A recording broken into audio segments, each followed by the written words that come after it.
Picture this. It's NBA draft night. An 18-year-old kid is on stage living out his dream, except he looks like he's about to cry. This isn't your typical draft night photo op. This is Ace Bailey, the 5th overall pick in the 2025 draft, reluctantly putting on a Utah Jazz hat. And the look on his face tells a story that the franchise desperately wants you to ignore. Leading up to the draft, the rumors were flying. Reports said Bailey's camp made it crystal clear he did not want to go to Utah. He canceled workouts. There were even whispers that his reps told other teams he just wouldn't report if he was drafted by the wrong franchise. And yet, there he was. For Jazz fans, it was a gut-wrenching moment. For the rest of the league, it was just another day at the office. But for anyone really paying attention, this was more than just draft night drama. This was a flare shot into the sky from a team lost at sea. Of course, the PR machine immediately kicked into high gear. Bailey eventually showed up, smiled for the cameras,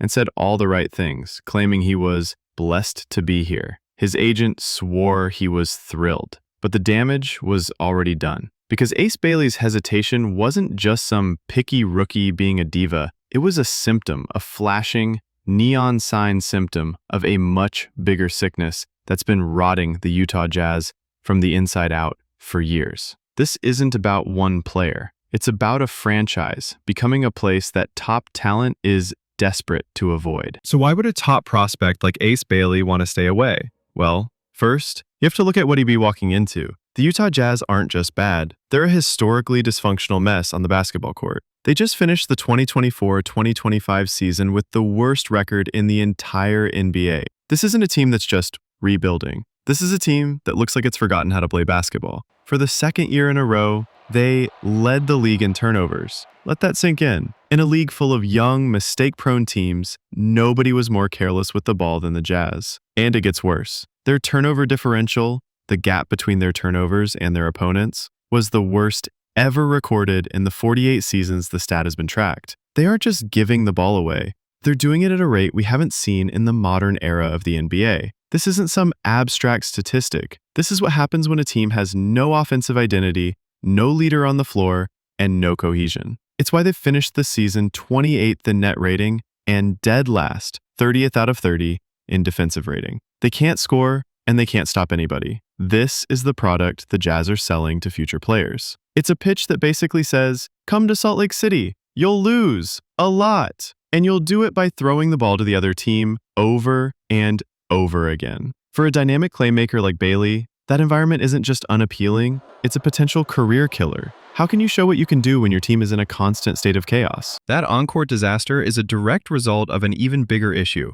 The Jazz are stuck in rebuild purgatory. There's no clear direction, and more importantly, no clear cornerstone to build around. After they traded away their all-star duo, Donovan Mitchell and Rudy Gobert, back in 2022, the franchise went all in on a rebuild. The plan was simple: stack up draft picks, find young talent, and get the next face of the franchise. The problem? It just hasn't worked. They have a handful of promising young guys, Keontae George, Taylor Hendricks, Walker Kessler, but none of them have made that superstar leap. Their development is stalled thanks to injuries and undefined roles on a team that feels like it's always trying to lose on purpose. This isn't the young squad on the brink of a breakthrough like OKC or Orlando. This is a collection of assets, a bunch of puzzle pieces that nobody seems to know how to put together. This is the second huge red flag for a prospect like Ace Bailey. When a top player comes into the league, he's looking for a path forward. He wants to see a running mate, a star he can grow with. In Utah, Bailey would look around and see, who? Lauri Markkanen is a great player, a legit all-star who says he's committed, but he's already 28 years old. His timeline doesn't really sync up with a long, painful rebuild. On top of that, the front office, led by the notoriously ruthless Danny Ainge, has shown they'll trade away key players at the drop of a hat. For 2 seasons straight, they've dismantled the roster at the trade deadline, often crushing team morale in the process. So if you're in Ace Bailey's shoes, you see a team that's not only the worst in the league, but also lacks a foundational star to build with. You see a front office that might trade away any veteran help you have. You see a future that promises a long, grinding, and totally uncertain rebuild. Suddenly, trying to force your way to another team doesn't seem so entitled. It seems smart. Look, these problems aren't new for the Jazz. The franchise has a long, painful history of failing to attract and keep top-tier players. And being a small market team makes it 1,000 times harder. This isn't just about the nightlife. In today's NBA, players want to be in major markets for endorsements, media exposure, and the lifestyle that comes with it.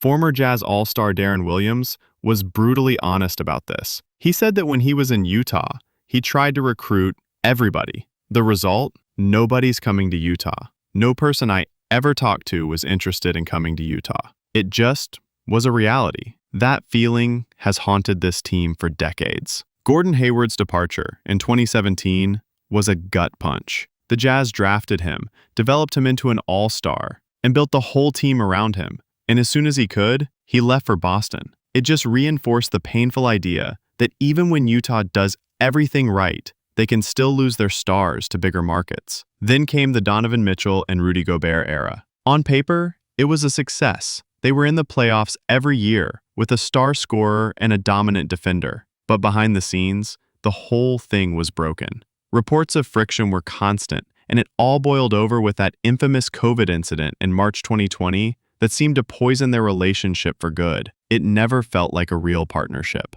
In the end, the front office had to blow it all up, trading both of them and ending an era that was defined by talent and disappointment.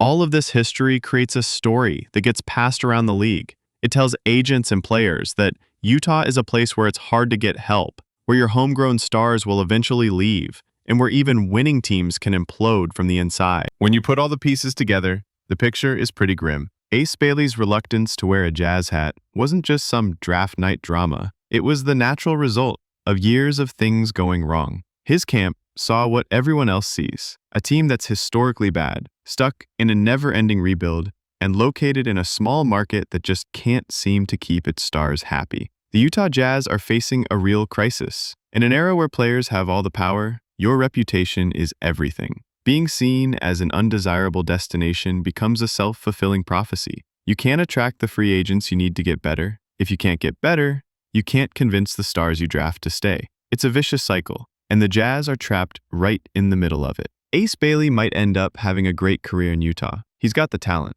But his story has already sent a clear message to the rest of the NBA, a message that backs up a decade-old narrative. Utah is a place you end up, not a place you choose. And for a franchise that's desperate to build a winner, that is the ultimate nightmare scenario. The road back to relevance for the Jazz is long, and as Ace Bailey just proved, it's getting steeper every single year. This isn't just me talking. This stuff is written all over the franchise's history. But what do you think? Is this situation with Ace Bailey a real sign of an organizational crisis, or is it just being blown out of proportion by the media? Let me know what you think in the comments. And if you like this kind of NBA deep dive, make sure you hit that subscribe button.